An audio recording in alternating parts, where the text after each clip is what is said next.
This Ramzan transmission is brought to you by OK Estate and Builder, Cosmos Realtor and Builder, M&G Shipping Line, Al Ibrahim Eye Hospital, Arfat Estate and Marketing. In association with One World Builder, Help International Welfare Trust, Bombay Lighthouse, Musani Electronics, Shan Marketing, Maiman Lawyers Forum, Bilwani Law Associates, North City School of Arts, Students Right Way, Al Mariam Real Estate, H. Dandor Production, Hoor Kitchen and Catering, Home Solution Real Estate and Builders, Bahria Town, Karachi, H&H Homeopathic and Hajama Clinic, Pakistan Maiman Gujarati Movement.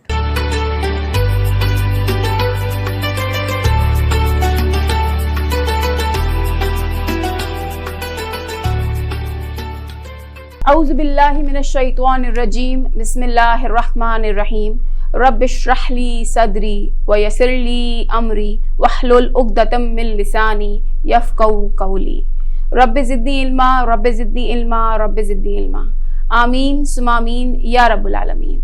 अस्सलाम वालेकुम नाज़रीन, मैं हूँ doctor हिरानीस बुम्बिया और मैं आपके पेशे खिदमत हूँ सेहतमंद रमज़ान में। आज हम जो बात करने वाले हैं वो काफ़ी मुख्तलिफ है क्योंकि बहुत सारे लोगों को नेचुरल मेडिसिन के बारे में नहीं पता। नेचुरल मेडिसिन क्या है, नेचुरल मेडिसिन से हम किस तरह लोगों का इलाज कर सकते हैं या उससे क्या फ़वायद हैं हमारी ज़िंदगी में, ये कुछ लोगों के लिए नई बात होगी। इसीलिए आज हमने अपने प्रोग्राम में बुलाया है डॉक्टर एमन ओवैस को, जो कि हैं असिस्टेंट प्रोफेसर नेचुरल मेडिसिन और founder chairperson department of eastern medicine in Jinnah university for women. तो आए वेलकम करते हैं डॉक्टर एमन को ताकि वो हमें नेचुरल मेडिसिन के बारे में बता सकें। अस्सलाम वालेकुम डॉक्टर एमन, कैसी हैं आप? वालेकुम सलाम, अल्हम्दुलिल्लाह मैं बिल्कुल ठीक। आप खैरियत से हैं? अल्लाह का शुक्र अल्हम्दुलिल्लाह। डॉक्टर एमन, थैंक यू सो मच कि आपने हमारे लिए आज टाइम निकाला और आप यहाँ पे आई हमारे नाज़रीन को बताने के लिए कि नेचुरल मेडिसिन क्या है और इससे हम कैसे फ़ायदा उठा सकते हैं। तो मेरा सबसे पहला सवाल आपसे ये है कि नेचुरल मेडिसिन क्या है? बिस्मिल्लाहिर्रहमानिर्रहीम, अल्लाह के नाम से जो बड़ा मेहरबान और नहायत रहम करने वाला है। सबसे पहली बात ये कि ये नई चीज़ नहीं है। मैं आपको बताती चलूँ कि जैसे ही इंसान इस दुनिया में आया है तब से ही तकरीबन नेचुरल मेडिसिन की एवोल्यूशन हो गई है। बिल्कुल ठीक है। जैसे ही आप जानते हैं कि हम बिल्कुल स्टार्ट से अगर बात करें तो इंसान बीमार तो हमेशा से ही होता था, तो वो अपने इलाज के लिए अपने इर्द गिर्द की चीज़ों पे फोकस करता था। तो जो भी उसके इर्द गिर्द की चीज़ें उसको मिलती थी उनको वो ग़िज़ा के लिए भी और इलाज के लिए भी दोनों तरीक़ों से इस्तेमाल करता था। इसकी एक बहुत छोटी सी एग्जांपल मैं आपको ऐसे कोट कर सकती हूँ। जैसे अब हम बहुत कॉमन देखते हैं कि अगर किसी बंदे का एक्सीडेंट हो जाता है या चोट लग जाती है तो घर में मौजूद ख़वातीन सबसे पहले क्या मशवरा देती हैं? दूध में हल्दी डाल के दें। सही, ठीक है। तो this is a type of natural medicine. ठीक है। अभी आप देखेंगी तो हल्दी पर, टर्मेरिक पर बहुत ज़्यादा रिसर्च हुई, उसमें से बहुत सारे कॉन्स्टिट्यूएंट्स निकले, केमिकल कॉन्स्टिट्यूएंट्स जो कि पोटेंट हैं, जो एनाल्जेसिक एक्टिविटी भी रखते हैं, एंटी इन्फ्लेमेटरी एक्टिविटी भी रखते हैं, और वो जो सेल का डैमेज इसको आप उर्दू में बता सकती हैं? एंटी इन्फ्लेमेटरी मतलब कि जो सूजन कम कर सकते हैं, और जो एनाल्जेसिक की बात करें इसका मतलब है कि वो दर्द कम करने के लिए है। ठीक है। तो हमें जिन लोगों को पहले हल्दी की अफादियत का तो पता था कि वो तकलीफ में, दर्द में मदद करेगी, लेकिन ये नहीं पता था कि क्या चीज़ रिस्पॉन्सिबल है इस एक्टिविटी के लिए। तो अब ये भी सब चीज़ें जो है थ्रू रिसर्च, थ्रू स्टडीज़ पता चल गई हैं। मतलब कि ये हमारे हमेशा से हमारे साथ चलता आया है, पर अनफॉर्चुनेटली इस पे इतनी रिसर्च पहले नहीं हुई थी जो अब हुई है। और हम जैसे लोगों को भी ये जो है नया इंकिशाफ हुआ है कि इसका बाकायदा एक डिपार्टमेंट्स बन गए हैं, इसके बाकायदा प्रैक्टिसेस शुरू हो गई हैं, क्योंकि ये पहले से चलता हुआ आ रहा है। और इससे natural medicine is obviously very helpful क्योंकि ये हमारी नेचर से ही उठाई गई है सारी मेडिसिन, तो इसलिए इनका रिएक्शन जो हमारी बॉडी के साथ है वो मिनिमल होगा। और ये कि ये हम लोगों के बॉडी इसको as a foreign particle receive नहीं करती ना, क्योंकि डेली हमारी बॉडी में यही सब चीज़ें जा रही हैं, हमारे खुराक का हिस्सा है। तो हमारी बॉडी इसके खिलाफ क़ुव्वत मुदाफ़अत उस लेवल का नहीं प्रोड्यूस करती। ये बॉडी को अपना ही पार्ट समझते हुए ज़्यादा मतलब नेचर के करीब होने की वजह से हमारे जिस्म इस चीज़ को एक्सेप्ट करते हुए इससे ज़्यादा अच्छे तरीके से ममानियत करता है, ममासलत करते हुए इसको लेके चलता है। तो हम अगर ये जो हमारे पास नेचुरल मेडिसिन है या कुदरती तरीका इलाज है, अगर हम लोग उस चीज़ को फॉलो करते हैं तो हम देखते हैं कि बहुत सारे लोग तकलीफ़ की तरफ जाते ही नहीं हैं। अगर हम अपने मिजाज को समझते हुए, कोई बंदा अपने मिजाज को समझते हुए अपनी ग़िज़ा का तयन करता है तो हम देखते हैं कि उसका लीस्ट पॉसिबल है कि वो किसी तकलीफ़ में फंसे। जिस तरह से हम लोग आजकल ज़्यादातर क्या है, हम देख रहे हैं कि हमारी बच्चियाँ, हम ज़्यादातर जो भी यूथ है, हम लोगों के ईटिंग हैबिट्स तकरीबन चेंज हो गए हैं ना। हम बनाने में या नेचुरल लेने में लीस्ट नहीं चाहिए, दूध नहीं, हमें दूध नहीं पसंद। तो हम ये देखते हैं कि अगर हम लोग क्या करते हैं, जैसे ही बच्चे थोड़े बड़े होते हैं, फीमेल्स थोड़ा अपर लेवल की तरफ जाती हैं, प्यूबर्टी क्रॉस करती हैं, तो हम देखते हैं कि calcium deficiency, vitamin D deficiency की तरफ जा रही हैं। क्यों? क्योंकि हम नेचुरल कुछ भी नहीं लेना चाहते। हमारे खाने में वही पिज्ज़ा, बर्गर्स, शवारमा, इस तरह की चीज़ें, हमारा चेंज हो गया है बिल्कुल, पैटर्न, फूड पैटर्न चेंज हो गया है। फास्ट फूड्स की तरफ हम ज़्यादा आ गए हैं, जो है फॉरेनर फूड्स जो हम पसंद करते हैं वो चाइनीज, जापानीज, पास्ता, इटालियंस, हाँ उन चीज़ों का ज़्यादा रुझान हो गया है, जो कि मैदे से और इससे जो हमारे बॉडी के लिए और हमारे हेल्दी नहीं है, बाइस बनती है, जिसकी वजह से जैसे हम कॉन्स्टिपेशन को, जिस तरह मैं आपको बताऊं कि हम नेचुरल मेडिसिन में या तिब में कॉन्स्टिपेशन को उम्मुल अमराज कहा जाता है, मतलब बिल्कुल mother of all diseases, mother of all diseases. तो आप अगर आप किसी भी और अगर आप अभी से सर्च करना शुरू करें तो आपको 80% ऑफ पॉपुलेशन कॉन्स्टिपेशन का शिकार मिलेगी। बिल्कुल बिल्कुल सही। आपको यकीन नहीं आएगा कि हमारे पास जो छोटे बच्चे आते हैं उनको जो इन्फेक्शन होता है उसका बेसिक कॉज होता है कॉन्स्टिपेशन, जो कि माँ बाप को पता नहीं होता कि बच्चे को कॉन्स्टिपेशन। देखिए हम बच्चों को फार्मूला मिल्क दे रहे हैं, ठीक है, आप देखिए फार्मूला मिल्क 90% ऑफ केसेस में गैस ट्रबल कॉज करता है बच्चे को, ठीक है, कंजेशन कॉज करता है। तो हम जब तक उस फार्मूला मिल्क से नहीं निकलेंगे, आपको डॉक्टर मतलब बता देते हैं, जाते ही बता देते हैं कि ये जब तक बच्चा पाँव पे नहीं चलेगा, जब तक हाथ पाँव नहीं मारेगा, या जब तक ये फार्मूला मिल्क से बाहर नहीं आएगा, he should be suffering from this disease. तो हमें पता है कि जितना हम नेचुरल मेडिसिन से करीब रहेंगे, जितना हम उसको यूज टू रखेंगे, तो हम बीमारियों में ही नहीं फंसेंगे।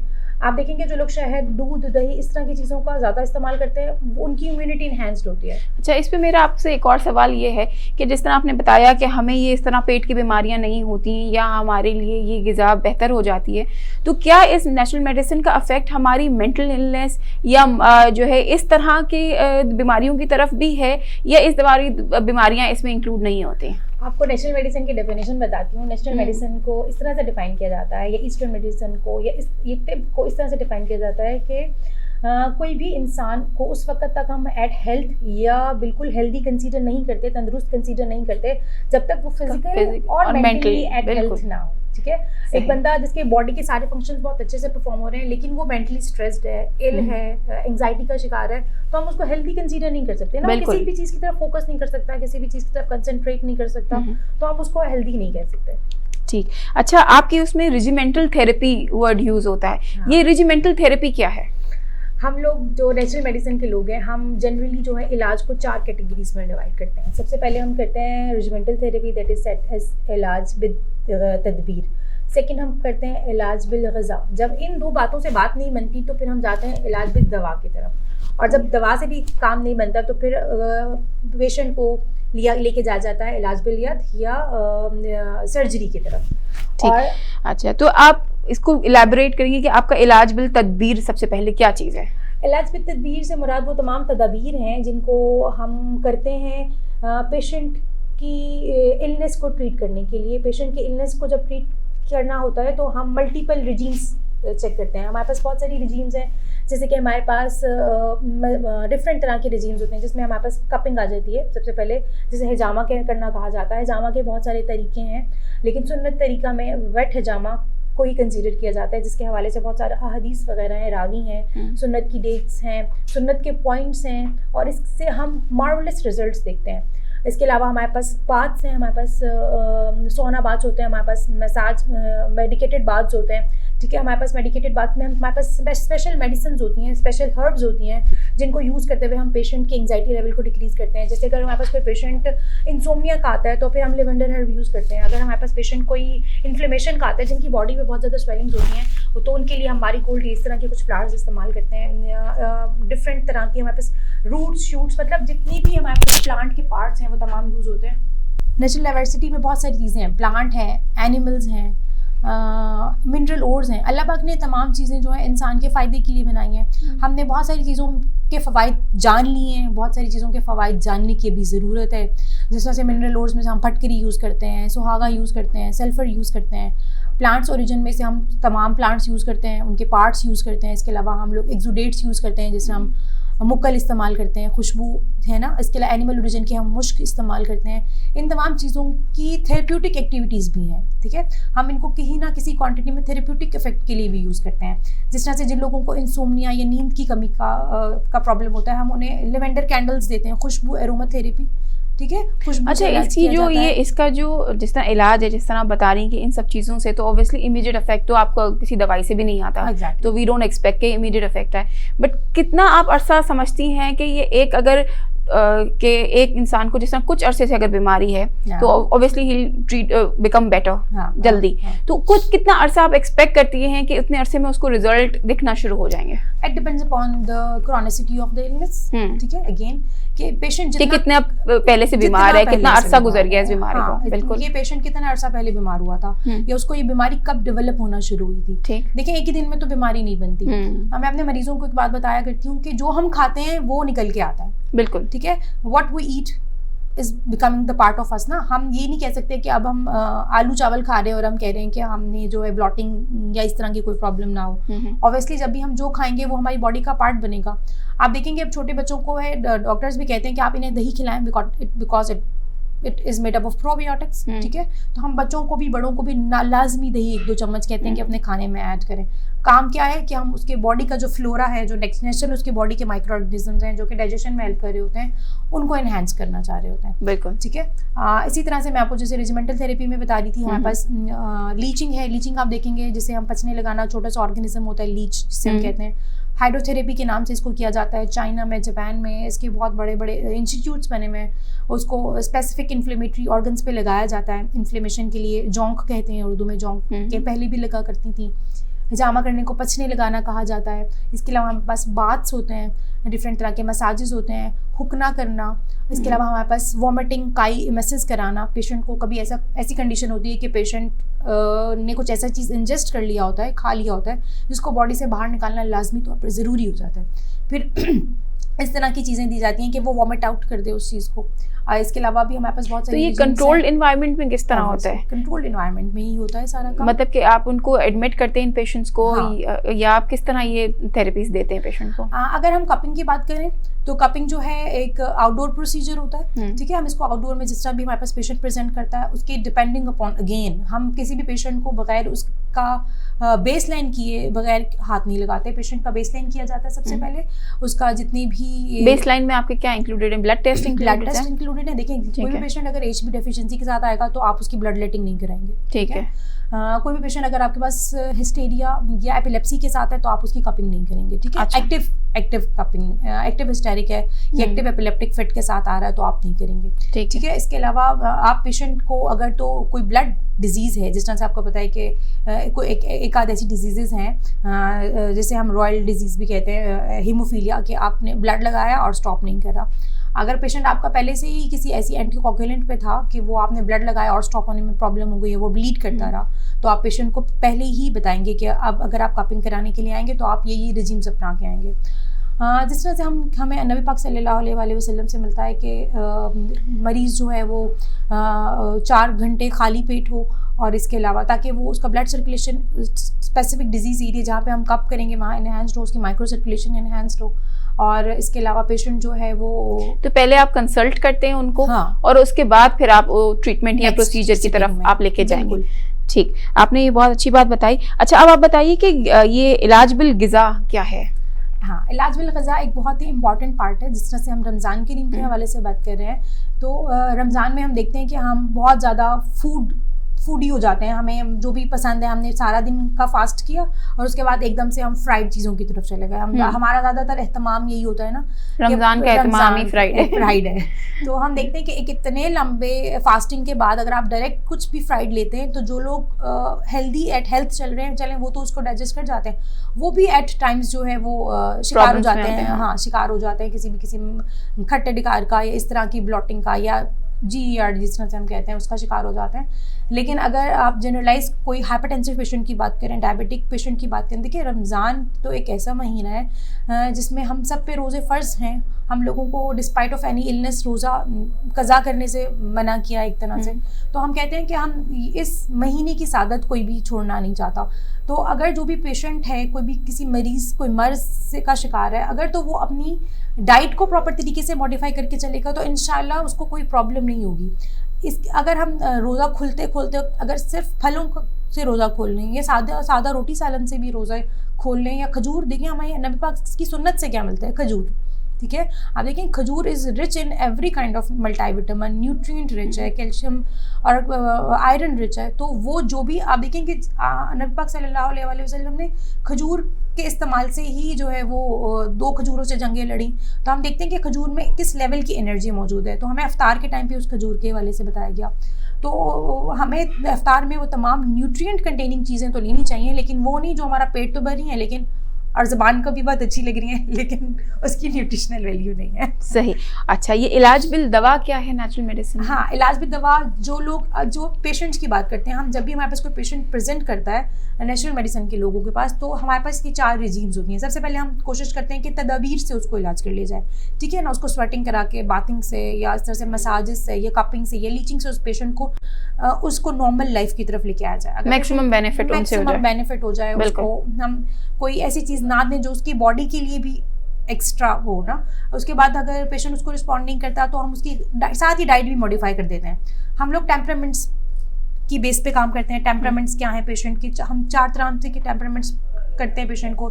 दम्भी मिजाज है, फ्लेगमेटिक है उसका, या मेलनकॉलिक है। हर पेशेंट जो है इन 4 में से किसी एक मिजाज में फॉल करता है। हम इसका क्या मतलब है कि क्या है ये चीज़ें? ये मिजाज हैं, ये बेसिस है नेचुरल मेडिसिन की। मिजाज हम हर इंसान का एक अपना मिजाज होता है, ठीक है। हर इंसान एक मतलब अपनी ये इसी तरह है जैसे गुस्सा और खुशी, इसको हम मिजाज कहेंगे या इसमें इंटेंसिटी ऑफ डिजीज के आप डिपेंड इस पे कर रही हैं? ये हर इंसान की अपनी पर्सनल पर्सपेक्टिव्स हैं। हर इंसान एक फितरत लेके पैदा हुआ है। तो हम जनरली नेचुरल मेडिसिन में इस फितरत को 4 में कैटेगराइज करते हैं। जैसे हम जब पेशेंट को एवेल्यूएट करते हैं, हम उसकी पल्स से, उसकी आदत से, उसके बॉडी टेक्सचर से, उसका जो भी मिजाज है उसको एवेल्यूएट कर लेते हैं, ठीक कि वो पेशेंट की फ्रीक्वेंसी क्या है, उसकी ईटिंग फ्रीक्वेंसी क्या है, उसकी लाइकिंग्स और डिसलाइकिंग, बेसिकली लाइफस्टाइल से आप निकालते हैं कि उसका मिजाज क्या है, उसके पेशेंट की पर्सनल लाइकिंग और डिसलाइकिंग से निकालते हैं, ठीक है। कुछ लोग शॉर्ट टेम्पर्ड होते हैं, कुछ लोग ठंडे मिजाज के होते हैं कि आप उनसे मजाक कर रहे हैं तो टॉलरेट कर रहे हैं, कुछ लोगों से आप हल्का सा भी मजाक करें तो वो भड़क जाते हैं, ठीक है। डिपेंड्स। 4-5 चीज़ें, बॉडी हेयर टेक्सचर हो गया, ईटिंग हैबिट होगी, लाइकिंग और डिसलाइकिंग हो गई, काइंड ऑफ स्लीप हो गई। कुछ लोगों के पास आप बहुत ज़्यादा शोर मचाते रहें, उनको परवाह नहीं है, वो सोते रहते हैं। कुछ लोगों के पास आप पिन भी फेंक दें तो बस दे वोक अप और फिर वो नहीं सो सकते। कुछ लोगों के स्लीप पैटर्न भी होते हैं, स्लीप पैटर्न्स होते हैं। कुछ लोगों को बहुत sound sleep, water, aquatic themes की नींद होती है। कुछ लोग जो है उनको हमेशा ही ख्वाब डरावने आते हैं, वो कहते हैं हमें लड़ाई हो रही है, कहीं झगड़ा हो रहा है या कहीं आग लगी हुई है, इस तरह के ख्वाब होते हैं। तो ये 4-5 सवालात करके हम पेशेंट की जो है उसका टेम्परामेंट एवेल्यूएट कर लेते हैं, फिर उसको उसके टेम्परामेंट के बेसिस के ऊपर ट्रीट किया जाता है, ठीक है। तो फिर अगर पेशेंट अपने देखें, कुछ लोगों को सर्दी में नज़ला जुकाम खांसी बहुत होती है, कुछ लोगों को सर्दी में नज़ला जुकाम खांसी बिल्कुल नहीं होती, कुछ लोगों को गर्मियों में भी हो जाता है, कुछ लोगों को गर्मियों में भी हो जाता है। तो it all depends upon what is the temperament of the patient. कुछ लोग साइनोसाइटिस का शिकार साल के 12 महीने ही रहते हैं, हाँ, है ना। वो कहते हैं हम सजदा करें तो हमारे सर में बहुत शदीद दर्द होता है, हम सर नहीं झुका सकते, इन्फ्लेमेशन है, हम एसी में डायरेक्ट नहीं बैठ सकते, हम 2 वेरिएशन ऑफ टेम्परेचर्स बेयर नहीं कर सकते। जैसे शदीद गर्मी में आप बैठे हुए और आप अचानक से बाहर निकले, बाहर बहुत ज़्यादा सर में दर्द हो गया या नज़ला हो जाता है और चक्कर आ जाते हैं, बिल्कुल एकदम ब्लैकआउट हो जाता है, बिल्कुल। तो ये कुछ चीज़ें हैं जिनके ऊपर हम पेशेंट का टेम्परामेंट एवेल्यूएट करते हैं। फिर उसके बाद हम उसको गाइड करते हैं कि तुम्हारे मिजाज के मुताबिक तुम्हारी ये ग़िज़ा है, अगर तुम बीमारी में फंस गए हो और तुम ये वाली ग़िज़ा इस्तेमाल करोगे तो तुम वापस अपनी जगह पर आ जाओगे, और अगर तुम इस ग़िज़ा को छोड़ के अपनी ही लाइकिंग्स और के ऊपर चलते रहोगे तो फिर तुम ट्रीटमेंट की तरफ नहीं आओगे, तुम मज़ीद फंस जाओगे। सही, ठीक है। जो लोग मेलनकॉलिक टेम्परामेंट के होते हैं, जो लोग सुदावी मिजाज के होते हैं, आप देखेंगे वो उनका बॉडी टेक्सचर थिन लीन होता है, पतले दुबले से होते हैं, गुस्सा जल्दी आ जाता है उन लोगों को, हेयर बहुत खूबसूरत होते हैं, लीडरशिप क्वालिटी के लोग होते हैं ये लोग, उनकी पॉजिटिव देखी जाए। खाने में ये लोग चटपटी चीज़ें पसंद करते हैं, एक्स्ट्रा स्पाइस पसंद करते हैं, तो फिर ये GIT की प्रॉब्लम में फंसते हैं ना, एक्स्ट्रा स्पाइस खाते हैं और फिर गुस्सा भी बहुत आता है, तो फिर इनको सारा GI का प्रॉब्लम होता है। फिर इस तरह के पेशेंट्स को गाइड किया जाता है कि आपने मसाला कम खाना है, ठीक है। उनको पसंद वही होता है, उनकी लाइकिंग है, मतलब उनकी नेचर है ना ये, लेकिन आप उसको गाइड करते हैं कि आप खाएं लेकिन कम, या फिर इसको ऐसे बैलेंस करें। तो बेसिकली आपका ये इस तरह का रुझान है कि पेशेंट को हम गाइड करें कि उनके लिए क्या रिक्वायर्ड है, और फिर वो उनका वो लाइफस्टाइल वही बन जाए ताकि लाइफ टाइम उनको उस प्रॉब्लम से वो दूर रहें। एग्जैक्टली, ठीक। अच्छा, आपने आखिरी में बताया इलाज बिल याद, जो आपने बताया सर्जरी। सर्जरी आप लोगों का लास्ट रिजॉर्ट होता है या उसमें क्या होता है? सर्जरी ये हम लोगों का बिल्कुल लास्ट में, जब पेशेंट किसी भी चीज़ को रिस्पॉन्ड नहीं करता तो फिर हम पेशेंट को ऐसी चीज़ के लिए जो कि इलाज बिल दवा से भी, इलाज बिल ग़िज़ा से भी और इलाज बिल तदबीर से भी मुमकिन ना हो, बिल्कुल एंड में कि आप कुछ भी नहीं कर सकते, तो फिर उस पेशेंट को जो है वो सर्जरी की तरफ लेके जाया जाता है। लेकिन ये लीस्ट पॉसिबल होता है। जब पेशेंट को आप ग़िज़ा से ही मॉडिफाई कर लें, उसको तदबीर से मॉडिफाई कर लें, तो अनलेस अंटिल नेसेसिटी ज़रूरत नहीं पड़ती। डॉक्टर ऐमन, आपका बहुत शुक्रिया, आपने हमें बहुत डिटेल में बताया कि नेचुरल मेडिसिन क्या है और ये हमें इससे किस तरह बेनिफिट हो सकता है। मेरे आखिरी आपसे ये कि कुछ आप मैसेज देना चाहेंगी हमारे नाजरीन को? बिल्कुल, रमज़ान के हवाले से मैं मैसेज देना चाहूँगी अपने नाजरीन को कि if you want to stay healthy, अगर हम सेहतमंद रहना चाहते हैं रमज़ान और रमज़ान के अलावा थ्रू आउट आवर लाइफ, तो वो शुड ईट हेल्दी। जब तक हम अच्छा नहीं खाएंगे तब तक ना हमारी इम्यूनिटी बेहतर होगी, ना हम लोग जो है वो अच्छे से प्रोड्यूस कर सकेंगे और हम एनर्जेटिक भी नहीं रहेंगे। Thank you so much. अच्छा डॉक्टर ऐमन, आपसे ये आखिरी मेरा सवाल है कि जिस तरह ये नेचुरल मेडिसिन का आपने हमें बताया, तो ये आप हमें बता सकती हैं कहाँ पे ये लोग हमारे जा सकते हैं फॉर कंसल्टेंसी? कहाँ पे आप इनको जो है क्या कहते हैं इसके बारे में, मतलब हाँ, पर्सन टू पर्सन, क्योंकि हर किसी का मुख्तलिफ होता है, तो आप कहाँ ये रीच कर सकते हैं, या और कहाँ पे ये नेचुरल मेडिसिन प्रैक्टिस हो रही है ताकि हमारे नाजरीन वहाँ जाके अपनी कंसल्टेंसी करवाएं और वहाँ अपने लिए बेहतरीन लाइफस्टाइल ऑप्ट करें? नेचुरल मेडिसिन अब आजकल तो बहुत ज़्यादा इसको फेम मिल रहा है, बहुत ज़्यादा फेमस हो रहा है। बहुत सारे इंस्टीट्यूट्स हैं जहाँ पे आपको नेचुरल मेडिसिन के लोग मिलेंगे। इसको भी मज़ीद कैटेगराइज कर दिया गया है। कुछ लोग डायटिक्स, नेचुरल मेडिसिन और डाइटिशियन के हवाले से चले गए हैं, कुछ लोग नेचुरल मेडिसिन और कपिंग के साथ चले गए हैं, कुछ बिल्कुल मेडिसिन स्पेसिफिक हो गए हैं। डिफरेंट एरियाज़ हैं कराची में जहाँ पे आपको नेचुरल मेडिसिन के लोग मिलते हैं। कुछ तिब की स्पेसिफिक टाइटल से उसको प्रैक्टिस कर रहे हैं, कुछ जो हैं वो नेचुरल मेडिसिन क्लिनिक्स के नाम से उसको प्रैक्टिस कर रहे हैं। डिफरेंट हैं जो आपको पूरे जोन में मिल जाएंगे। चलें, थैंक यू सो मच। नाज़रीन, मुझे उम्मीद है कि आपको इस प्रोग्राम से फ़ायदा हुआ होगा, आपको एक नई चीज़ मालूम हुई होगी और आई एम श्योर कि आपको ये इसके बारे में जो है इंटरनेट पे भी अच्छा खासा इन्फॉर्मेशन मिल जाएगी। आप जाके ढूंढिए, अपने लिए बेहतरीन ऑप्शन ऑप्ट कीजिए। दिस इज़ मी डॉक्टर हैरानीज़ बूम्बिया साइनिंग ऑफ। इस अपनेपन के साथ अपना बहुत ख्याल रखिएगा। अस्सलाम वालेकुम।